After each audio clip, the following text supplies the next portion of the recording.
बड़े प्यार से कहना, धन निरंकार जी। मेरे प्यारे गुरु सिखो, आज हम कोई नियम या फिर कानून की बात नहीं करेंगे। धर्म कोई जेल खाना नहीं है और सदगुरु कोई जेलर नहीं। धर्म तो परम मुक्ति का मार्ग है संतो। और जब आप निरंकार के गोद में सदगुरु के साए में बैठते हैं तो आप बंधनों को तोड़ने के लिए बैठते हैं, कोई नया बंधन बनाने के लिए नहीं। लेकिन अक्सर ऐसा होता है कि हम एक सोने की जंजीर को लोहे की जंजीर से बदल देते हैं और सोचते हैं कि हम आज़ाद हो गए। यात्रा बाहर की नहीं, भीतर की है। यह क्रांति भीतर घटित होनी है और इस भीतरी क्रांति के मार्ग में कुछ बाधाएं हैं, कुछ धूल की परतें हैं जो आपके दर्पण पर जम गई है। इन्हें पाप मत कहिए, इन्हें बस कमियां कहिए, ना समझी कहिए। आज हम ऐसे ही 10 कमियों पर बात करेंगे। अगर आप सच में एक गुरु सिख है, यानी कि गुरु के दिखाए रास्ते पर चलने वाले शिष्य, तो इन 10 जालों को पहचानना और काटना ही आपकी साधना है। तो चलिए, अपनी आंखें बंद मत कीजिए, बल्कि पहले बार अपनी आंखें पूरी तरह खोलिए और अपने भीतर झांकिए। पहली कमी, आध्यात्मिक अहंकार। यह सबसे सूक्ष्म, सबसे खतरनाक कमी है। दुनिया का अहंकार तो बड़ा स्थूल होता है संतो। मेरे पास धन है, पद है, सौंदर्य है, उसे पहचानना बड़ा आसान है। लेकिन आध्यात्मिक अहंकार बड़ा चालाक है। यह कहता है कि मैं एक निरंकारी हूं, मैं रोज संगत जाता हूं, मैं कितनी सेवा करता हूं, मुझे तो ब्रह्म ज्ञान हुआ है, बाकी सब तो अज्ञानी है। यह मैं ही तो सारी समस्या की जड़ है संतो। आप निरंकार से जुड़े ताकि यह मैं मर जाए, लेकिन यह मैं अब निरंकार का ही चोला ओढ़कर और मजबूत हो गया है। कबीर ने इसलिए तो कहा था, जब मैं था तब हरि नाही, अब हरि है मैं नाही। जिस क्षण आपका मैं खड़ा होता है, उसी क्षण निरंकार ओझल हो जाता है। आपकी सेवा, आपका सिमरन, आपकी सत्संग, अगर वह आपके मैं को पोषित कर रही है तो आप एक सुंदर पिंजड़े में कैद हो रहे हैं। याद रखिए, सदगुरु आपको मिटाने के लिए मिले हैं, सजाने के लिए नहीं। आपकी पहचान केवल इतनी है कि आप उस निरंकार का अंश है। जैसे बूंद की पहचान सागर से होती है, बूंद की अपनी कोई हस्ती नहीं। तो पहली बात, इस आध्यात्मिक अहंकार से सावधान, यह मीठा जहर है, जहर। दूसरी कमी, दिखावे की भक्ति। यह पहली ही कमी का परिणाम है। जब अहंकार होता है संतो, तो वह प्रदर्शन चाहता है, वह चाहता है कि लोग देखें आपकी भक्ति, आपकी प्रार्थना, आपका प्रेम। अगर लोगों की तालियों का मोहताज है तो संतो वह भक्ति नहीं, एक अभिनय है। आप संगत में बैठे हैं, आंखें बंद है, लेकिन मन देख रहा है कि कौन कौन मुझे देख रहा है। आप सेवा कर रहे हैं, लेकिन भीतर एक कैमरा चल रहा है जो रिकॉर्ड कर रहा है कि मेरी सेवा की कितनी सराहना हो रही है। यह तो एक सौदा हो गया संतो, यह प्रेम कहाँ रहा। संतों ने कहा है कि मन चंगा तो कठौती में गंगा। गंगा बाहर नहीं, आपके मन के पवित्रता में है। आपकी भक्ति एकांत में खिलने वाला फूल होनी चाहिए, जिसकी सुगंध अपने आप फैल जाए। उसे बाजार में बेचने की जरूरत नहीं। आप निरंकार के लिए जी रहे हैं या फिर दुनिया को दिखाने के लिए जी रहे हैं, यह प्रश्न अपने आप से पूछना संतो।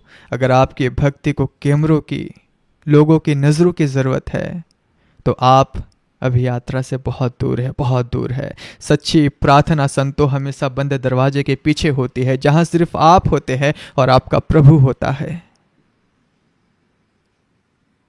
तीसरी कमी है संतो, निर्णय करने की आदत।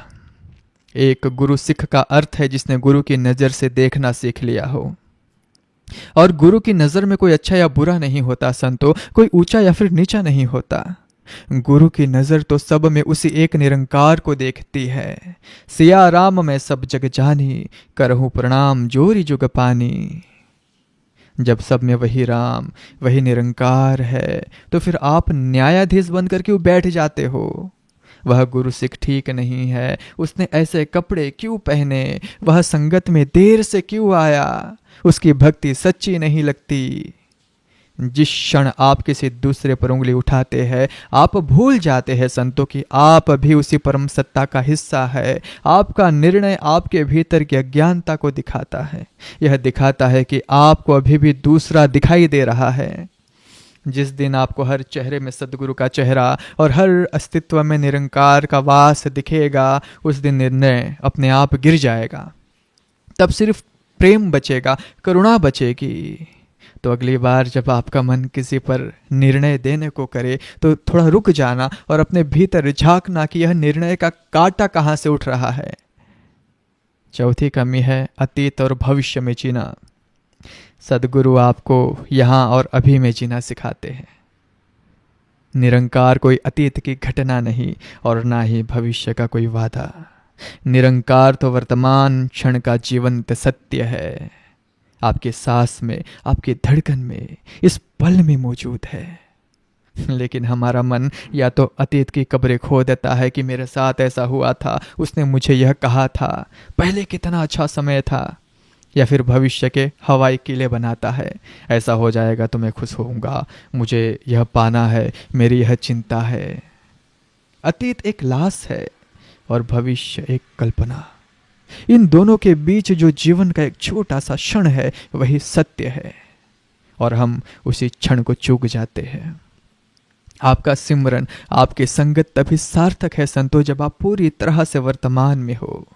अगर आप सत्संग में बैठकर घर की चिंता कर रहे हैं या फिर पुरानी बातें याद कर रहे हैं तो आपका शरीर तो संगत में है पर आप वहां नहीं है।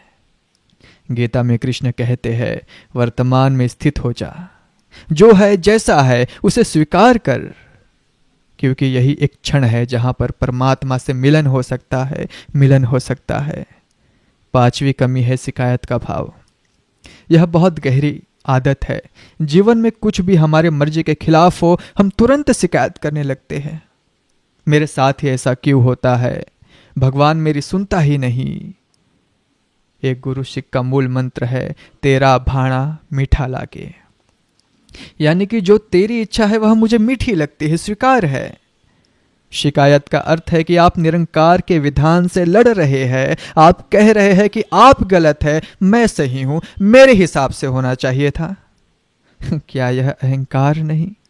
अस्तित्व आपसे ज्यादा जानता है। जिस शक्ति ने करोड़ों सूर्य और तारों को संभाल रखा है, क्या वह आपकी छोटी सी जिंदगी को नहीं संभाल सकता?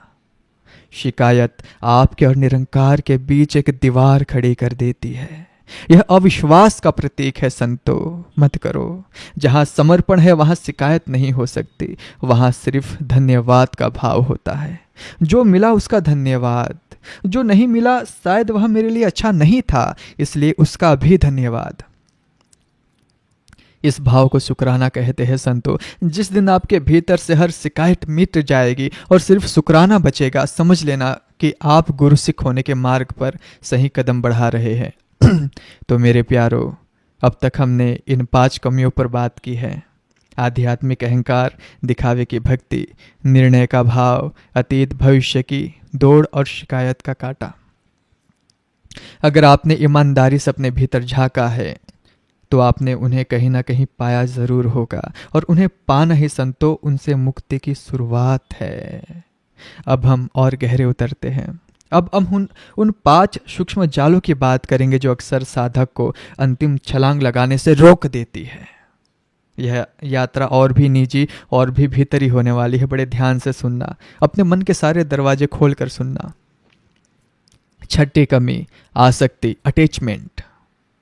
आप कहेंगे हम तो निरंकार से जुड़े हैं, हमें किस चीज की आसक्ति होगी? यही तो सबसे बड़ा भ्रम है। आसक्ति सिर्फ धन, परिवार या फिर संसार से नहीं होती। साधक को सबसे ज्यादा आसक्ति अपने साधन से हो जाती है। आपको निरंकारी होने से आसक्ति हो जाती है। आपको संगत से, सेवा से, यहाँ तक कि सद्गुरु के भौतिक स्वरूप से भी गहरी आसक्ति, मोह हो सकती है। याद रखना, नाव सिर्फ नदी पार करने के लिए होती है, उसी प्रकार सद्गुरु, मिशन, संगत, यह सब एक सुंदर नावें है जो आपको भवसागर से पार ले जाने के लिए मिली है। लेकिन अगर आप नाव से ही मोह करने लगे और किनारे को भूल गए तो यात्रा कभी पूरी नहीं होगी। आपका लक्ष्य निरंकार है, निरंकारी का ठप्पा नहीं। गीता कहती है कर्मण्य अधिकारस्ते मा फलेषु कदाचन। कर्म करो पर फल से आसक्त मत हो। सेवा करो क्योंकि वह तुम्हारा स्वभाव है, आनंद है। उससे कोई पहचान, कोई पद, कोई सम्मान पाने की आसक्ति मत पालो। जिस दिन आपकी सेवा, आपका सिमरन, आपकी भक्ति बिना किसी आसक्ति के एक फूल की तरह खिलेगी जो बस अपनी सुगंध लुटाता है, उस दिन आप सही अर्थों में गुरुसिख हो। सातवीं कमी है भय यानी फियर। प्रेम और भय एक साथ नहीं रह सकते संतो। जहां प्रेम है वहां भय नहीं है, जहां भय है वहां प्रेम का केवल धोखा है। एक गुरु सिख जो जानता है कि यह निरंकार ही हर पल हर सांस में उसके साथ है, उसे भय किस बात का? मौत का भय? मौत तो शरीर की होती है और आप शरीर नहीं हो।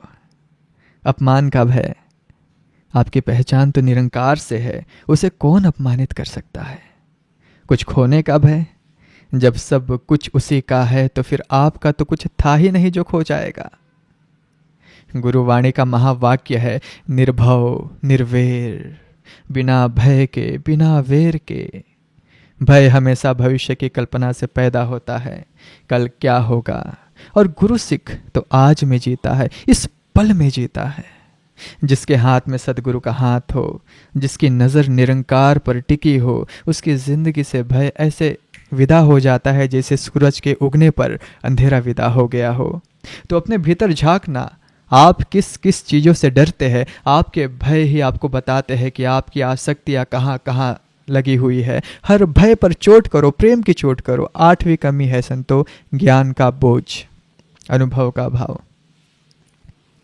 यह कमी पढ़े लिखे में ज़्यादा होती है। वे शास्त्रों को जानते हैं, संतों की वाणी उन्हें कंठस्थ होती है, वे घंटों तक ब्रह्म ज्ञान पर बोल सकते हैं, लेकिन यह सब उधार है, तोते की तरह रटा हुआ। ज्ञान और अनुभव में उतना ही फर्क है जितना जल, शब्द और प्यास बुझाने वाले असली जल में होता है। आप जल जल चिल्लाकर अपनी प्यास नहीं बुझा सकते। आपने सुन लिया एक तू ही निरंकार, आपने मान भी लिया, आप इसे दोहराते भी हैं, पर क्या आपने इसे जिया है? क्या एक क्षण को भी आपके भीतर से मैं और तू का भेद मिटा है? क्या आपने किसी की आंखों में झांक कर उसे निरंकार के दर्शन किए हैं? अगर नहीं तो आपका ज्ञान एक बोझ है, एक अहंकार है। वह आपको सत्य के करीब लाने के बजाय सत्य से और दूर ले जा रहा है, क्योंकि आपको यह भ्रम हो गया है कि मैं जानता हूं। और जो यह मान लेता है कि मैं जानता हूं, उसके सीखने के सारे दरवाजे बंद हो जाते हैं। एक गुरु सिख ज्ञानी नहीं, एक निर्दोष सरल खोजी होता है। वह जानता कम है, जीता ज्यादा है। अपने ज्ञान के बोझ को उतार फेंकिए संतो, उतार फेंकिए और अनुभव के आकाश में उड़ान भरिए। अब 9वीं कमी है प्रेम में शर्त यानी कंडीशनल लव। यह बहुत ही सूक्ष्म जाल है संतो, बहुत सूक्ष्म। हम कहते हैं सबसे प्रेम करो, लेकिन हमारा प्रेम शर्तों से बंधा होता है। अगर आप मेरी बात मानोगे तो मैं आपसे प्रेम करूंगा। अगर आप हमारे जैसे हो तो आप हमारे अपने हो। जो सेवा करते हैं वे अच्छे हैं, जो नहीं करते वे उतने अच्छे नहीं हैं। यह प्रेम नहीं संतो, यह व्यापार है, यह एक सौदा है। निरंकार का प्रेम कैसा है? क्या वह सूरज से कहता है कि तू सिर्फ अच्छे लोगों पर ही रोशनी करना, बुरे लोगों पर मत करना? क्या हवा से कहता है कि तू सिर्फ संतों को ही सांस देना? उसका प्रेम बिना शर्त के बरस रहा है, देखो तो सही, हर किसी पर, हर जगह। एक गुरु सिख का प्रेम ही निरंकार के प्रतिबिंब होना चाहिए, बिना शर्त के, बिना सीमा के। जब आप कहते हैं कि तू ही निरंकार, तो इसका अर्थ है कि सामने वाले में और आप में कोई भेद नहीं। तो फिर शर्त कैसी, घृणा कैसी, ईर्ष्या कैसी? अपनी ही परछाई से कोई घृणा कैसे कर सकता है? जिस दिन आपका प्रेम हर शर्त से आज़ाद हो जाएगा, उस दिन आप पाएंगे कि प्रेम आप कर नहीं रहे, बल्कि आप स्वयं प्रेम बन गए हैं।